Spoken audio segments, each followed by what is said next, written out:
تو عام حالات میں تہجد کے لیے اٹھنا ایسا ہی ہے، یہ نفس کو سدھارنے کے لیے بڑا مفید ہے، نفس کی اصلاح کے لیے۔ اور یہ وقت زیادہ موزوں ہے، اس وقت میں قرآن کی تلاوت کرنے میں یکسوئی نصیب ہوتی ہے، سکون میسر ہوتا ہے، ذہن بھی فریش ہوتا ہے۔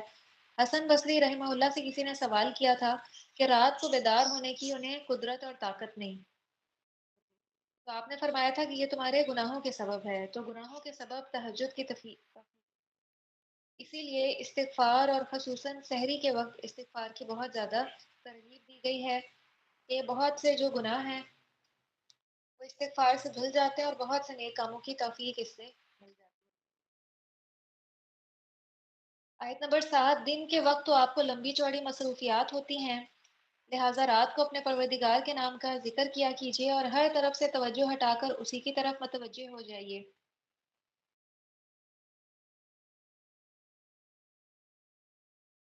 تبتل کے معنی کسی شے کو کاٹ کر کسی شے سے جدا کرنا ہے، یعنی اپنے کاموں سے توجہ ہٹا کر اور فراغت پا کر اللہ تعالیٰ کی طرف متوجہ ہونا اور خلوص سے نیت کے ساتھ عبادت الہی میں مشغول ہونا۔ گویا یہ مقصد بھی دن کے کام کاج، ہنگاموں اور شور میں حاصل نہیں ہو سکتا، اس لیے بھی رات کو اٹھنا ہی مناسب وقت ہے۔ وہ مشرق اور مغرب کا مالک ہے، اس کے سوا کوئی الہ نہیں، لہٰذا اسے ہی اپنا کارساز بنا لیجئے۔ اور جو کچھ کافر کہتے ہیں اس پر صبر کیجیے اور شریفانہ طریقے سے ان سے الگ ہو جائیے، اور جھٹلانے والے کھاتے پیتے لوگوں کا معاملہ مجھ پہ چھوڑ دیجیے۔ یہاں یہ جو بات ہے نا ان سے الگ ہو جائیے، اس کا یہ مطلب نہیں ہے کہ ان سے قطع تعلق کر لیجیے، بلکہ یہ ہے کہ جہاں تک ان کے طعن، طنز، تمسخر اور سخت کلامی کا تعلق ہے تو ان کی یہ باتیں برداشت کیجیے اور انہیں کچھ بھی جواب نہ دیجیے۔ جو اس طرح کی باتیں ہیں نا ان کا جواب نہیں دینا چاہیے، کیونکہ اس سے معاملہ اور بحث پھر بہت دور نکل جاتی۔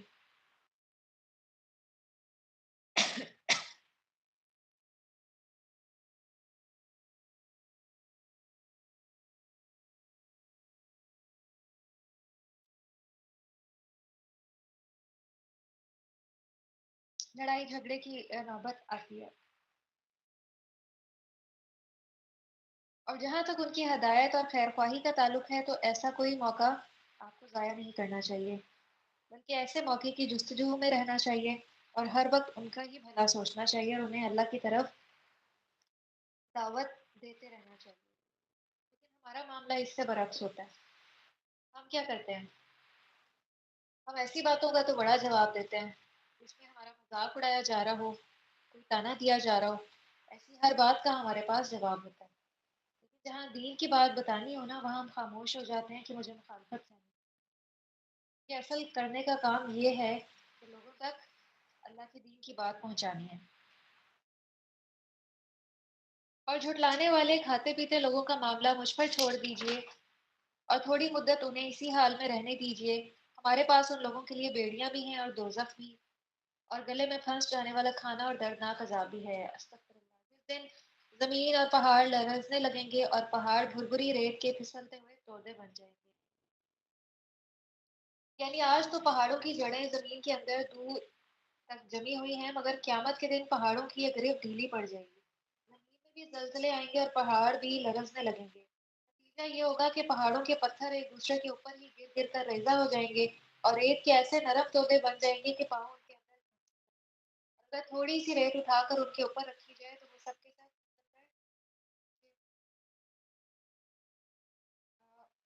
ذرات آ رہے ہوں گے۔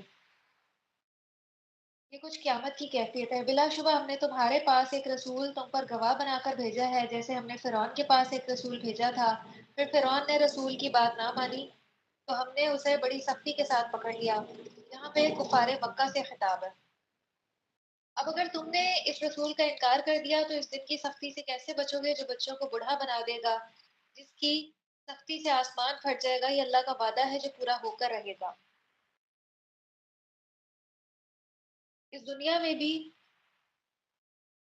جیسے فرعون اور آل فرعون کا عذاب آیا، تو اگر بالفرض اس دنیا میں عذاب نہ بھی آئے تو اس دن کے عذاب سے کون بچا سکتا ہے جس دن آسمان پھٹ جائے گا اور یہ نظام درہم برہم ہو جائے گا؟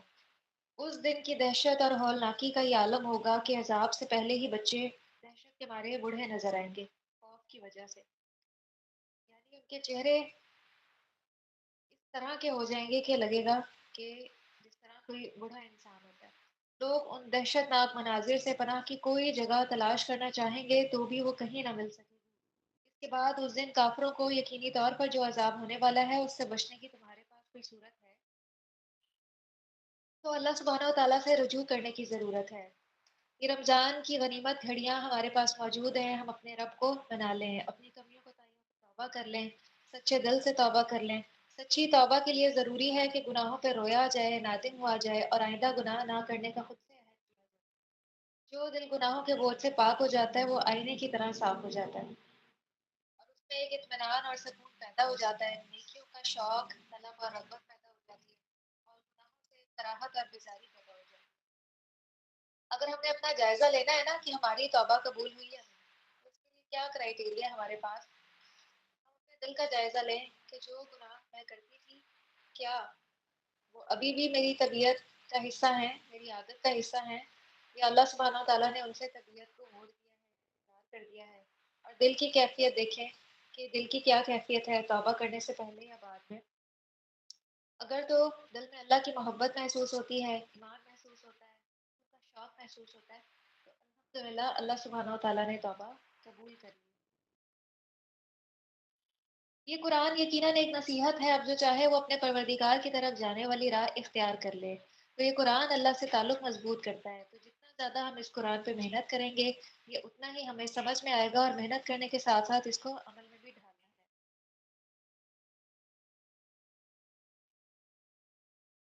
آپ کا پروردگار یقیناً جانتا ہے کہ آپ تقریباً دو تہائی رات اور کبھی نصف رات اور کبھی ایک تہائی رات نماز میں کھڑے ہوتے ہیں۔ دو تہائی کہتے ہیں ٹو تھرڈ کو، نصف کہتے ہیں آدھے کو اور ایک تہائی ون تھرڈ۔ اور آپ کے ساتھیوں میں سے بھی ایک گروہ کھڑا ہوتا ہے اور رات اور دن کو تو اللہ تعالیٰ ہی کم و بیش کرتا ہے، اسے معلوم ہے کہ تم اوقات کا صحیح شمار نہ کر سکو گے، لہٰذا اس نے تم پہ مہربانی فرما دی، لہٰذا اب جتنا قرآن آسانی سے پڑھ سکو پڑھ لیا کرو۔ اس زمانے میں گھڑیاں تو موجود نہیں تھیں، لہٰذا آپ صلی اللہ علیہ وسلم اور اسی طرح صحابہ کرام بعض دفعہ رات کا اکثر حصہ قیام فرماتے، اس احتیاط کی وجہ سے کہ کہیں تہائی رات سے کم نہ ہو، کیونکہ کیا کہا گیا تھا کہ کم از کم ایک تہائی رات ضرور قیام کرنا۔ اس طرح بسا اوقات کھڑے کھڑے ان کے پاؤں متورم ہو جاتے، انہیں وقت کا اندازہ ہی نہ ہوتا تھا۔ اور بعد میں اس حکم کے ذریعے صاحب کا حکم میں کافی تخفیف فرما دی گئی۔ کیا تخفیف فرما دی گئی؟ لہٰذا اب جتنا قرآن آسانی سے پڑھ سکو پڑھ لیا کرو۔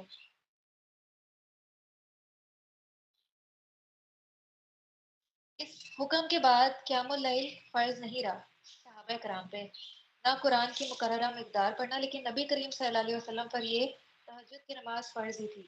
لیکن عام انسانوں پر بھی کیا ہے کہ جتنا رات کا قیام ممکن ہو کرنا چاہیے، اور یہ جو تراویح ہے یہ قیام اللیل ہی ہے رمضان، اور یہی تراویح عام حالات میں نصف رات گزر جانے کے بعد تہجد کی نماز ہوتی ہے۔ تو اسے معلوم ہے کہ تم میں سے کچھ بیمار ہوں گے،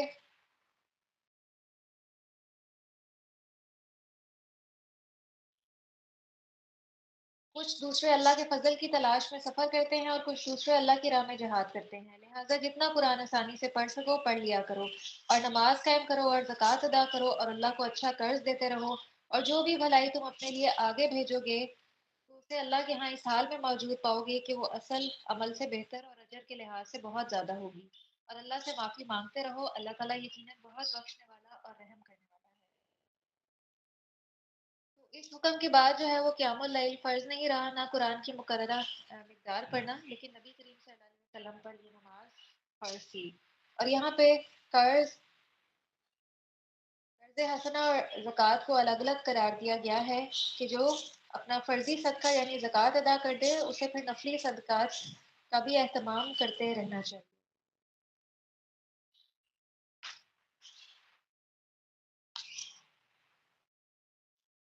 یہاں پہ استغفار کی بھی بات ہوئی ہے کہ اللہ تعالیٰ سے معافی مانگتے رہو، اس رمضان میں ہمیں کثرت سے اس کا اہتمام کرنا ہے۔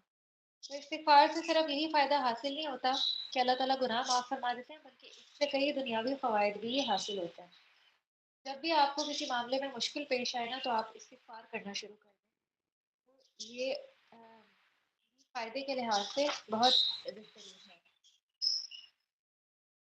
سورہ مدثر کی اب ہم تھوڑی تلاوت سنتے ہیں اور پھر اس کے بعد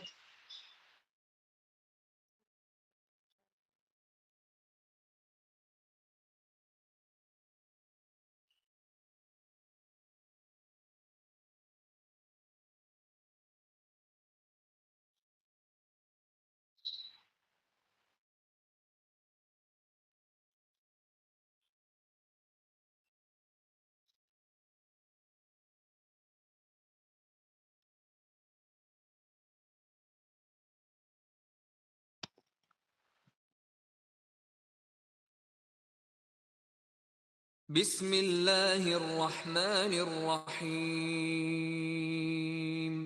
يا أيها المدثر قم فأنذر وربك فكبر وثيابك فطهر والرجز فاهجر ولا تمنن تستكثر ولربك فاصبر فإذا نقر في الناقور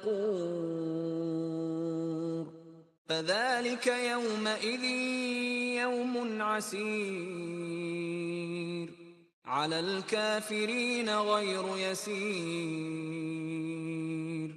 ذرني ومن خلقت وحيدا وجعلت له مالا ممدودا وبنين شهودا ومهدت له تمهيدا.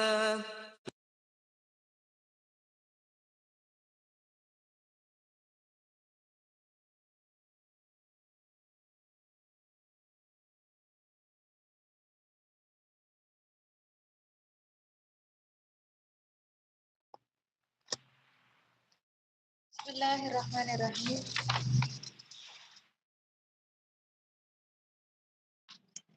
یا ایہا المدثر قم فانذر وربک فکبر، اے محمد صلی اللہ علیہ وسلم جو کمبل اوڑھے سو رہے ہو، اٹھیے اور لوگوں کو برے انجام سے ڈرائیے۔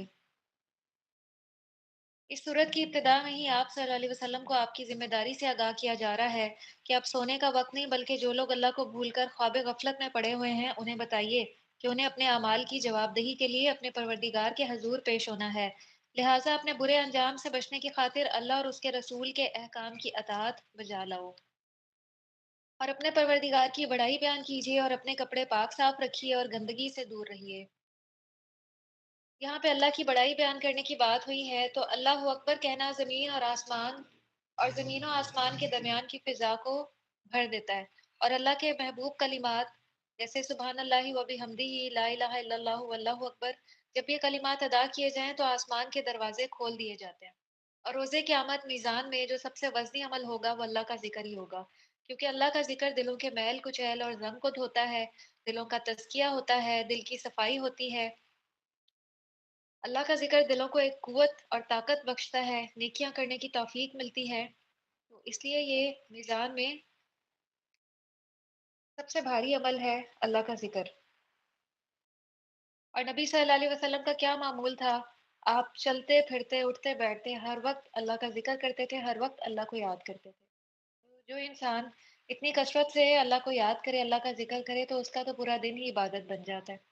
دیکھیں کہ پھر میزان میں ہوا نا وزنی عمل کہ جو انسان پورا دن ہی اللہ کو یاد کرے، اللہ کا ذکر کرے، تو اس کی ہر وقت نیکیاں لکھی جاتی ہیں۔ اور باقی اعمال کے ساتھ تو وقت کی قید ہے، لیکن اس کے ساتھ اللہ کے ذکر کے ساتھ وقت کی کوئی قید نہیں ہے۔ اور یہاں پہ لباس کی صفائی کی بھی بات ہوئی ہے، کپڑے اگر صاف ہوں تو عبادت میں دل لگتا ہے، اور اگر لباس صاف نہ ہو یا دل صاف نہ ہو تو عبادت کا سارا لطف ختم ہو جاتا ہے، اور گندگی سے فرشتوں کو بھی اذیت ہوتی ہے۔ اور زیادہ حاصل کرنے کے لیے احسان نہ کیجیے اور اپنے پروردگار کی خاطر صبر کیجیے۔ کسی شخص کی بے لوث خدمت کرنا بڑا حوصلہ مندی کا کام ہے۔ انسان عام طور پہ انسانی روش کیا ہے کہ انسان یہ چاہتا ہے کہ اگر وہ کسی پر کوئی دنیاوی یا دینی بھلائی کرے تو کسی نہ کسی رنگ میں اس کو ضرور بدلہ مل جائے، بلکہ بسا اوقات انسان کی طبیعت یہ چاہتی ہے کہ کسی پر اس نے جو احسان کیا اس کا بدلہ اسے اس سے بڑھ کر ملنا چاہیے۔ تو یہ نظریہ جو ہے نا خالصتاً خود غرضانہ ہے. لہٰذا جس عظیم یہ مقصد کے لیے آپ کو تیار کیا جا رہا تھا اور جس طرح آپ کو پوری نوع انسانی کے لیے ہدایت کی خدمت سپرد کی جا رہی تھی، اس کے لیے ابتدا میں ہی آپ کو یہ ہدایت دے دی گئی کہ کسی طرح کے فائدے، لالچ، غرض اور معاوضے کا تمنا نہ رکھیے گا، اور بغیر کسی لالچ کے لوگوں کے ساتھ بھلائیاں کرنی ہوں گی، اور راہ میں جتنی بھی مشکلات آپ کو پیش آئیں انہیں خندہ پیشانی سے اللہ کی رضا کی خاطر برداشت کرنا ہوگا. تو اللہ تعالیٰ آپ کو ان باتوں کا بہت زیادہ اجر عطا فرمائے گا. اور یہ بہت مشکل کام ہے کہ بے لوث ہو کے کام کرنا. تو دین کی خدمت جو ہے نا وہ بے لوث ہو کر ہی کرنی چاہیے. کسی سے کسی معاوضے، کسی شکریہ کی توقع نہیں رکھنی چاہیے. محض اللہ کی رضا کی خاطر کام کرنا چاہیے. یہاں پہ بھی ہمیں اپنے اوپر چیک لسٹ رکھنی ہے کہ ہم جب کسی کے ساتھ احسان کرتے ہیں تو ہمارا پھر اس سے متعلق کیا رویہ ہوتا ہے. کہیں ہم اس سے کوئی بدلا تو نہیں چاہتے، کوئی امید تو وابستہ نہیں کر لیتے. پھر جب سور میں پھونک پھونک ماری جائے گی تو یہ دن بڑا کٹھن ہوگا، کافروں کے لیے آسان نہ ہوگا. اس آیت میں وضاحت یہ ہے کہ جس دن سور پھونکا جائے گا یعنی قیامت آ جائے گی تو یہ دن کافروں کے لیے بڑا سخت ہوگا، جس کا واضح نتیجہ یہ ہوا کہ وہ دن مومنوں کے لیے سخت نہیں ہوگا. اور مومنوں کا یہاں پہ غالباً اس لیے بھی ذکر نہیں کیا گیا کہ اس دن کے آنے سے پہلے ہی مومنوں کو دنیا سے اٹھا لیا جائے گا. قیامت جو ہے وہ بدترین قسم کے لوگوں پہ قائم ہوگی، کفار پہ. جیسا کہ صحیح مسلم کی بھی ایک حدیث ہے کہ قیامت صرف بدترین لوگوں پر قائم ہوگی. مجھے چھوڑ دیجئے اور اسے جسے میں نے اکیلا پیدا کیا اسے لمبا چوڑا مال عطا کیا اور ہر وقت موجود رہنے والے بیٹے دیے. یہاں پہ ولید بن مغیرہ کا ذکر ہے. اور ہر طرح سے اس کے لیے ریاست کی راہ ہموار کی، پھر وہ طمع رکھتا ہے کہ میں اسے اور بھی دوں.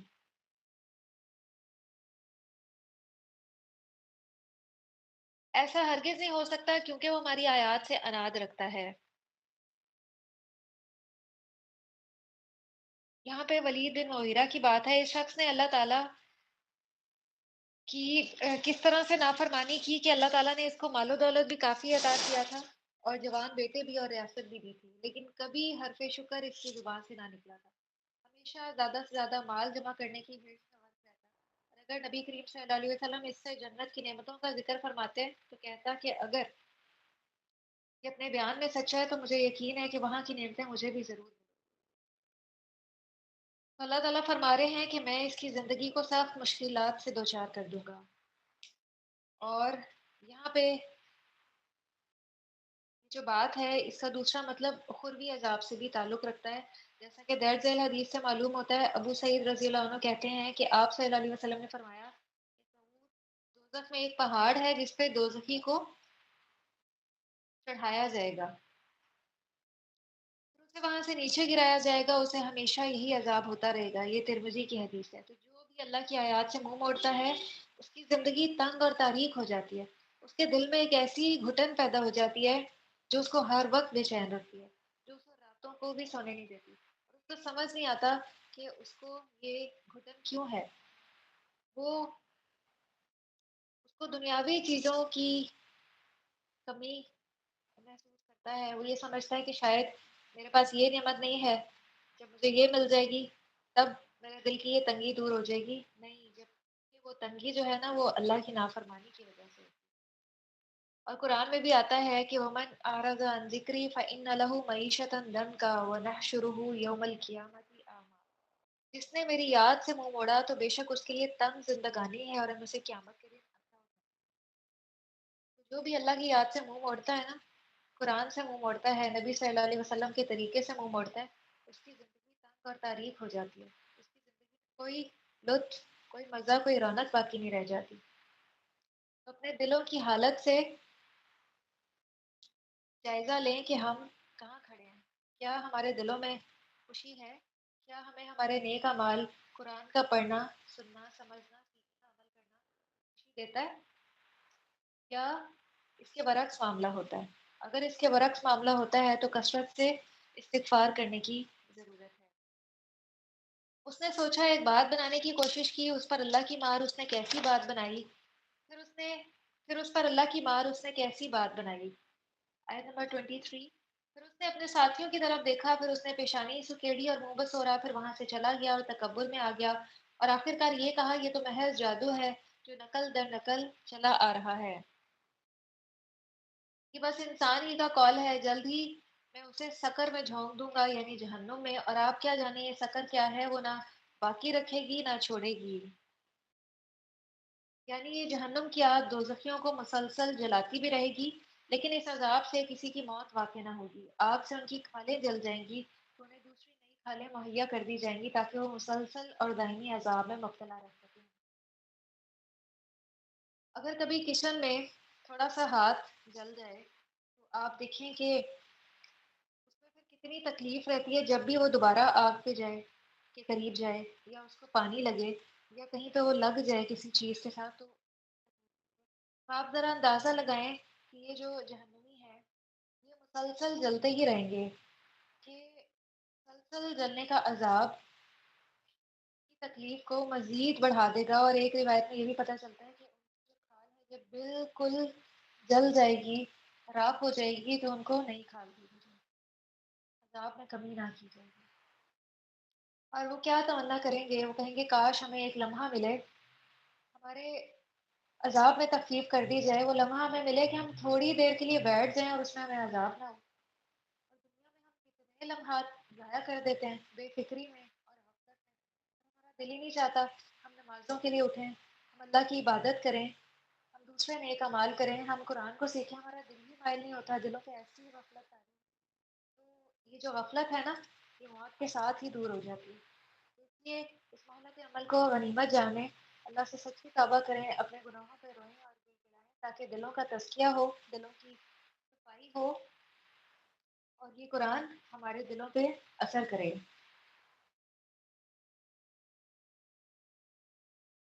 حال کو جھلس دینے والی اس پر 19 فرشتے مقرر ہیں، ہم نے دوزخ کے محافظ فرشتوں کو ہی بنایا ہے اور ان کی تعداد کو کافروں کے لیے آزمائش بنا دیا ہے تاکہ اہل کتاب کو یقین آ جائے اور ایمانداروں کا ایمان زیادہ ہو، اور اہل کتاب اور ایماندار کسی شک میں نہ رہیں، اور تاکہ دل کے مریض اور کافر یہ کہیں کہ بھلا اللہ کا اس مثال سے کیا مطلب، اسی طرح اللہ جسے چاہے گمراہ کر دیتا ہے اور جسے چاہے ہدایت دیتا ہے، اور آپ کے پروردگار کے لشکروں کو خود اس کے سوا کوئی نہیں جانتا، اور یہ دوزخ کا ذکر صرف اس لیے ہے کہ لوگوں کو نصیحت ہو، مگر یہ لوگ ہرگز نصیحت قبول نہ کریں۔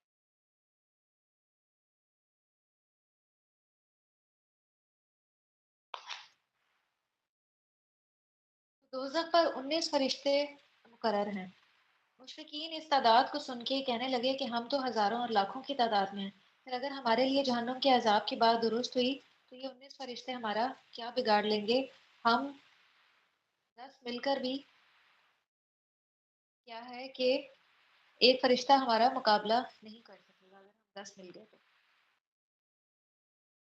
تو انہوں نے اس آیت کو مذاق بنا لیا، اور عام طور پہ ان کا یہی طرز عمل تھا کہ وہ قرآن کی آیات کا مذاق بنا لیا کرتے تھے۔ آج ہم میں سے بہت سے مسلمانوں کا بھی یہی طرز عمل ہے کہ وہ قرآن کی آیات کا مذاق اڑاتے ہیں۔ ایسے مذاق نہیں اڑاتے، کیسے مذاق اڑاتے ہیں، جیسے اگر کسی نے حجاب کر لیا تو اس کا مذاق اڑانے لگے، یا اگر کسی نے اپنا لباس اسلام کے مطابق کر لیا، گاؤن پہننا شروع کر دیا یا اسکارف پہننا شروع کر دیا تو اس کا مذاق بنا لیا، یا کسی اور طریقے سے، تو یہ بھی دراصل کیا ہے، اللہ کی آیات کا مذاق بنانا ہی ہے۔ اس روش سے بچنے کی ضرورت ہے، یا کوئی ایسا نام رکھ لینا دین پہ چلنے والوں کا کہ جس سے مذاق کا پہلو سامنے ہوتا ہو، ان تمام طریقوں سے بچنا چاہیے، اور اپنی ہدایت کی دعا کرنی چاہیے کہ اے اللہ مجھے ہدایت کو اسلام کے لیے کھول دیں۔ یہی اس کا حل ہے کہ ہم اپنی ہدایت کی دعا مانگیں۔ چاند کی قسم اور رات کی جب وہ جانے لگے اور صبح کی جب وہ روشن ہو جائے کہ دوزخ بھی بہت بڑی چیزوں میں سے ایک ہے،